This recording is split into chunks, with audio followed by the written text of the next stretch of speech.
말없이 직진했습니다. 송병기 울산시 경제부시장, 송병기 부시장의 운명이 이르면 오늘 밤 결정됩니까? 김민지 기자? 그렇습니다. 구속영장이 청구된 송병기 부시장 오늘 서울중앙지법에 출석해서 영장 실질심사를 받았습니다. 직진했다고 말한 이유는 기자들의 질문에 답을 안 하고 말없이 들어갔기 때문입니다.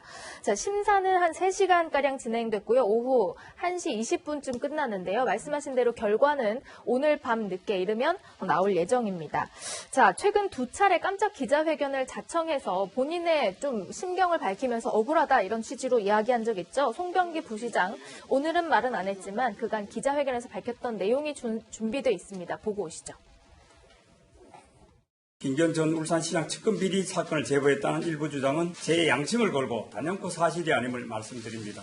업무수첩이라고 단정하고 있고 언론은 이를 공공연히 스모킹 건이라고 기사하고 있습니다. 하지만 맹세컨대 이 수첩은 업무수첩이 아닙니다. 제 수첩은 어느 스님과의 대화 등 지극히 개인적인 단상과 소회, 발상, 풍문 등을 적은 일기 형식의 메모장에 불과합니다. 수첩에 적혀 있는 게 서울시장 관련해서 저 마지막 모습이 오늘 이제 출석할 때의 모습인데 한마디도 안 하고 그냥 싹 들어갑니다. 이것은 오늘 영장심사를 마치고 나오는 송병기 부시장의 모습입니다. 1시 20분쯤에 영장심사가 종료가 됐다고 하네요. 그러니까 한 3시간가량 영장심사가 진행이 됐고 지금 송병기 부시장은 저 승합차에서 이제 서울구치소로 향했겠죠. 서울구치소 대기실에서 구속 여부를 기다립니다. 구속이 되면 구치소에 머무는 것이고 기각이 되면 이제 집으로 향하게 되는 것이죠. 자, 그런데 이런 얘기가 나옵니다. 검찰이 이 송병기 구속에 사활을 걸었다. 그러니까 송병기가 개인의 영달을 위해서 이 100만 울산 시민의 피해를 줬다라고 검찰은 오늘 영장심사에서 그 명재권 판사한테 주장할 거라는 거예요. 오늘 심리가 명재권 판사 심리로 열리잖아요. 지난번 조국 동생 기각했던 그 판사. 근데 송병기 구속 여부가 청와대 선거 개입 의혹을 규명할 첫 번째 관문으로 검찰은 보고 있습니다. 자, 송병기가 구속되면 검찰 수사는 백원우 등 청와대 윗선을 향해 빠르게 치고 올라갈 겁니다. 검찰, 그러니까 실제 노리고 있는 건 송병기의 신병을 확보한 후에 송병기와 공모 혐의를 받고 있는 청와대 관계자들에 대한 수사에 속도를 내려고 하는 거구나. 그래서 송병기 구속에 검찰이 사활을 걸고 있구나. 이런 관측이 나왔습니다. 자, 이어서 김민지 기자. 오늘 채널A가요, 단독으로 좀 취재한 내용인데, 이 송병기 부시장이 무슨 언론사한테 무언가를 요구했다? 이거 무슨 얘기예요? 네. 송병기 부시장이요, 지난해 봄에 방송사, 그러니까 울산 지역 방송사 간부에게 이메일을 보냈다고 합니다. 그래요? 거기에는 김기현 시장의 추진 사업 등을 언급하면서 이건 말도 안 되는 사업이라고 좀 세게 좀 지적해 주십시오라고 했다는 거죠. 세게 때려라.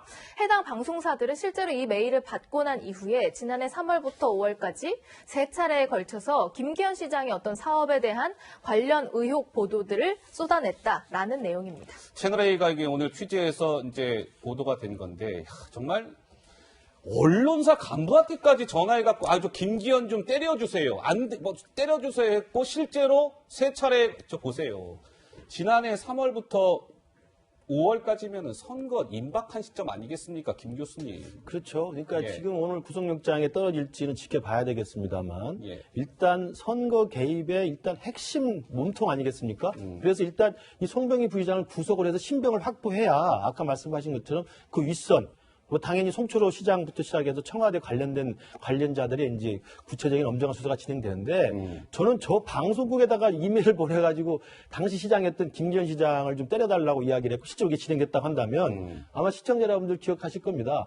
이정현 당시 박근혜 정권 때 홍보수석했을 때 예, 기억나요. KBS 보도국장에 전화해가지고 세월호 대북 좀 빼달라고 해서 그 유죄 판결 받았습니다. 아이고야. 전화해가지고 그걸 빼달라고 했던 거 유죄 판결 받아가지고 실제로 확정 판결까지 갔어요. 예. 저는 빼달라는 것도 확정 판결 받아서 청와대에 있는 사람이 그런 전화를 한 것도 범죄형인데 이거 세게 때려달라는 이건 거예요. 선거 캠프의 핵심이었습니다. 예. 그리고 이미 선거 직전이잖아요. 예. 선거 직전에 선거 캠프 핵심 관계자가 울산의 방송사한테 이메일 보내가 이걸 세게 때려달라.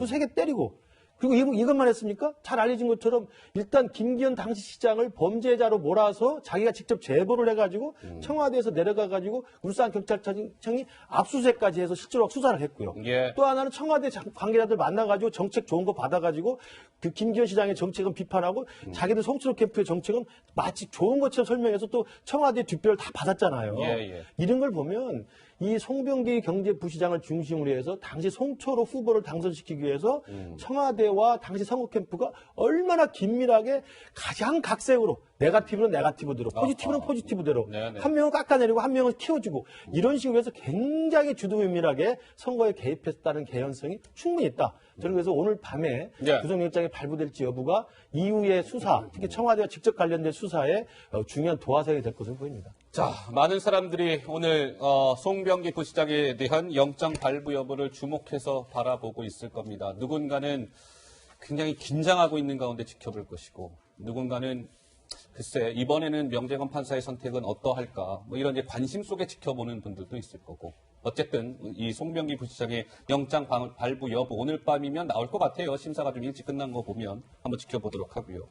어제 김기현 전 울산시장, 임동호 전 더불어민주당 최고가 서울중앙지검에 오후 2시에 한 몇십 분간의 그 시차를 두고 동시에 소환이 돼서 참고인 신분으로 조사를 받았죠. 임동호 전 최고가 요즘 심상치 않다. 김민지 기자 무슨 얘기입니까? 그동안 말을 아끼고 있는 듯한 임동호 전 민주당 최고위원이요. 요새 좀 적극적으로 본인의 이야기들을 언론에 얘기하고 있습니다. 그동안 어떻게 했는데 지금 자기가 처한 상황에 대해서 적극적으로 이제 언론에 이야기하고 있는데요. 목소리 한번 들어보시죠. 송병기 수첩대로라고 하면 굉장히 악의적이고 있을 수 없는 선거 전략이기 때문에 제가 기회가 되면 만나서 물어보고 싶습니다. 당 차원에서 제거 시나리오 같은 경우는 말도 안 된다라고 반박을 했는데 지금 와서 보니까 이게 진행되고 있었던 게 굉장히 악의적이라고 제가 말씀드렸지 않습니까? 처음에는 말로만 들었을 때는 그럴 리가 없다고 했는데 어쨌든 송병기 수첩의 기록이 뭐 소설이나 뭐 스님과의 대화를 기록했다 뭐 이런 얘기도 나오는데 그건 아닌 것 같고. 자, 어제 김기현 전 시장 그리고 임동호 전 최고가 이제 참고인 신분을 받고 조사를 받고 나와서 이제 얘기한 게 있는데 공통점이 있어요. 한 목소리로 송병기를 외쳤습니다. 김기현 전 시장은 이거 송병기 측이 말이에요. 매우 강력한 네거티브 전략을 계획적으로 치밀하게 실행했더군요. 내가 저 조사받을 때 송병기 수첩 보니까 그거 다 나와 있더라고요. 이렇게 얘기했고. 임동호 전 최고는 송병기 수첩에 조국 얘기도 있었습니다. 수첩 내용이요? 나는 소설일 거라고 사실 믿고 싶었는데 점차히 드러나는 사실 보면 소설이 아닌 것 같아요. 실화인 것 같아요. 이렇게 송병기를 외쳤습니다. 오늘 송병기 부시장의 영장 발부 여부가 주목된다 이 말씀을 여러 번 드리게 되네요. 자, 오늘 이런 가운데 이 청와대 하명 수사의 논란의 당사자, 피의자 신분 황운하 대전지방경찰청장이 대전지방경찰청에서 무언가 행사를 가졌답니다. 이임식을 했답니다. 이제 떠나는 거죠. 자, 이렇게 얘기했습니다. 목소리 들어보시죠. 아무런 잘못이 없는 경찰 수사에 저주의 북판을 펼치듯 선거 개입 운운하며 거짓된 프레임으로 저를 도와 비리 수사에 매진해왔던 경찰관들에게 견디기 힘든 모욕을 주고 있습니다. 검찰이 견제받지 않는 수사권과 기소권으로 중립성과 독립성을 방패 삼아 얼마든지 나라를 뒤흔드는 독자적인 권력 집단이 될 수 있음을 우리 모두는 뼈저리게 학습하고 있습니다. 공수처 법안의 국회 통과는 낡은 검찰제도 붕괴의 소막이 될 것입니다. 네, 황운하 청장 이임식 때 한 얘기 들었고요. 이임식 전에 기자실을 찾았습니다. 울산지방경찰청에 있는 그 기자들 앞에서도 이런 얘기도 했다고 하네요. 저질스러운 공격으로 내가 자존심이 상하고 수모를 겪고 있습니다. 명분이 있다면 내가요. 고향 대전 중구가 아닌 서울 등 내가 수도권에서라도 내가 출마할 수 있어요. 검찰개혁을 위해서라면 내 몸 하나 내가 다 던지겠습니다. 수도권에서 내가 출마하겠습니다. 떨어져도 상관없다는 뜻입니다. 황운하의 마이웨이. 어떻게 들으셨어요, 정 의원님? 글쎄요, 저는 오히려 민주당에서 저 황운하 이제는 전 대전경찰청장이 됐죠. 오늘 이임식을 했으니까. 예. 공천을 줄지를 제가 지금 호기심 있게 지금 관망하고 있습니다. 왜냐하면은 지금 조금 전에 우리가 임동호 최고위원에 대해서도 얘기를 했는데 뭐 당대표를 만나러 갔다 문전박대를 당했다 하지만 실제로 징계를 낮은 징계를 받았더라고요. 6개월인가 뭐 네. 받았더군요. 예. 그래서 어찌됐든 간에 지금 그 소위 총선 출마의 가능성을 이렇게 조금씩 열고 있는데 아하. 과연 이것이 앞으로 민주당의 공천에 있어서 이 두 사람에 대한 민주당의 결정이 어떻게 날 것인가가 굉장히 궁금하고요. 예. 황운하 씨의 경우에는 지금 무슨 뭐 저주에 급한 저질스러운 공격 세게 운운하면서 얘기했어요. 자신의 예. 정당성을 주장하려고 하는 것 같지만 이런 부분에 대해서는 철저한 그 조사를 통해서 그들이 말하는 공정과 정의 있지 않습니까? 예. 이 진실이 무엇인지를 밝혀진다면 황운하의 미래도 거기에 따라서 결정되지 않을까 싶습니다. 알겠습니다. 강 30초 교수님. 할게요. 예. 그 이임식 때 이임사를 보니까 저는 기가 안 차는 게 귀가 안 차세요? 저게 무슨 여당 원내대표 이야기거나 아니면 대통령이나 무슨 경찰청장 이야기 같아요. 낡은 권력 집단 검찰에 대해서 이제 북의 서막이 열리고 있다. 저게 지금 대전 경찰청장 이임식 때 할 이야기입니까? 아이쿠야. 자기가 무슨 뭐 피해자 코스프레 하는 것도 아니고 자기가 무슨 검찰 개혁의 선봉장입니까? 지금 당에 있는 걸로는 울산청장 시절에 청와대 하명수사를 받은 혐의를 받고 있는 사람이잖아요. 예. 곧 검찰에 출두할 사람이고 제가 볼 때 명명백백하게 이제 혐의가 드러날 거라고 생각이 드는데 아니 자기가 복무했던 대전경찰청에 관련된 대전경찰 이야기 하면 되는 것이지 무슨 여당 원내대표가 할 이야기 대통령이 할 이야기 하는 거 보니까 아하, 예. 참 과도하게 정치화됐구나. 예. 검찰의 정치화도 문제지만 저렇게 몇몇 경찰 간부의 정치화도 참 큰일이다. 이런 생각이 개인적으로 드네요. 알겠습니다. 자, 황운하 청장의 오늘 이임식 소식까지 전해드렸습니다.